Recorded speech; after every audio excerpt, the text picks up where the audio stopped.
personally, for me, it's a huge achievement. I think all week as well, it's sort of been building and building because, after the first round, I played well and Tristan was a little bit behind. So, it felt like a bit of a foregone conclusion, but it never really hits you until it actually happens. And I just think about what Seve meant to the game, to this tour, to the European Ryder Cup team. We sit in the locker room at the Ryder Cup and the place is just filled with Seve quotes. Every wall you look at.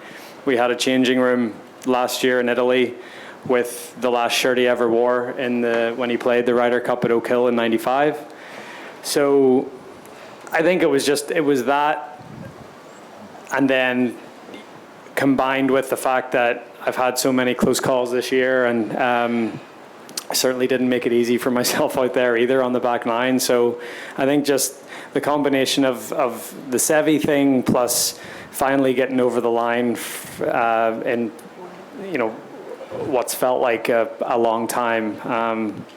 I think the emotion of it all just sort of hit me, and that's why I had to compose myself. But this is a big day for me to end 2024 like this.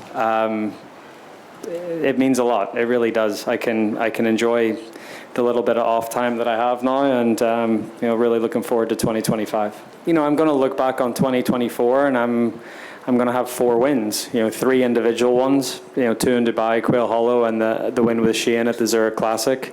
But I know that my 2024 is going to be defined, at least by others, by the tournaments that I didn't win, as much as the tournaments that I did. But this was an incredibly meaningful day for me to get over the line to win my last event of the season. It's been a long year.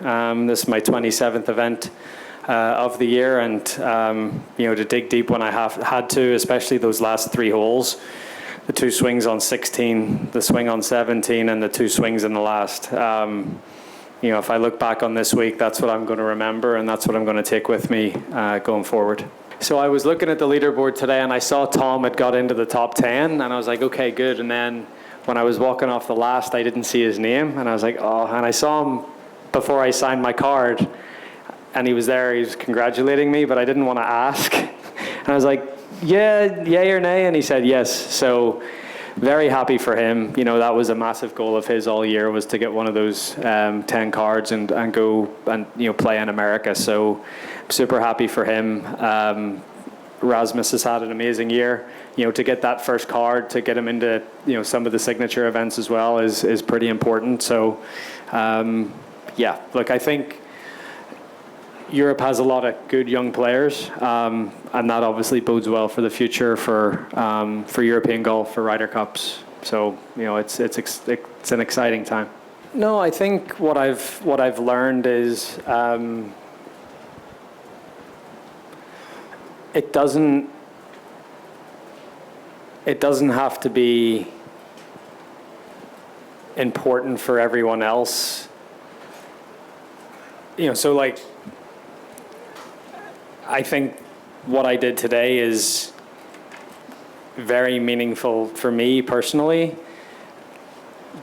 I would think from an outside perspective, it mightn't be that meaningful if people are just looking from the outside in terms of other things that I've achieved in the game or things that I didn't achieve this year. But just because it maybe isn't as important to them doesn't mean that it shouldn't be as important to me. I think I've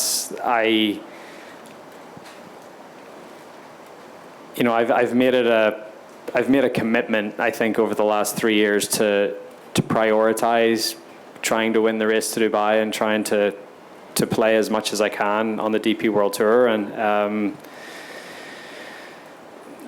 look, I know the way I know how people are going to view my year, and I view my year, similarly, but at the same time, I still have to remember I won 4 times, and I, won a 6th race to Dubai, and I, accumulated, a lot of big big finishes and big performances, and the two guys that had better years than me have had career years. Xander won 2 majors, and Scotty's won a Players and a Masters and an Olympic gold medal, and they're the only 2 guys this year that have that I think that have had better years than me. So it's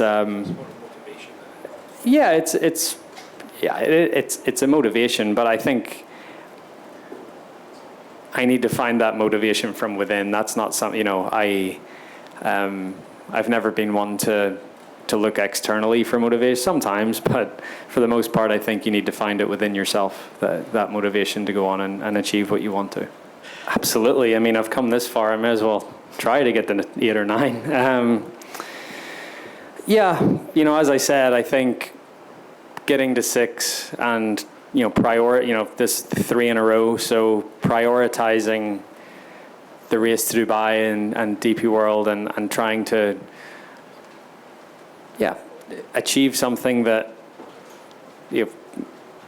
hopefully no one else in the game has achieved, if I am to surpass Monty. But I've got a good 10 years left, I think. And look, again, the other thing is, who knows what the world of golf looks like in a few years' time. So, but as long as the race to Dubai is happening and there's an order of merit over on this tour, I'm going to want to win it. Yeah, I want to be the best golfer that I can be. And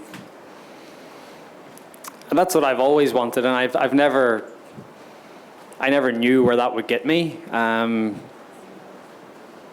But it's gotten me pretty far, so it seems like a recipe that I should keep going with. But yeah, I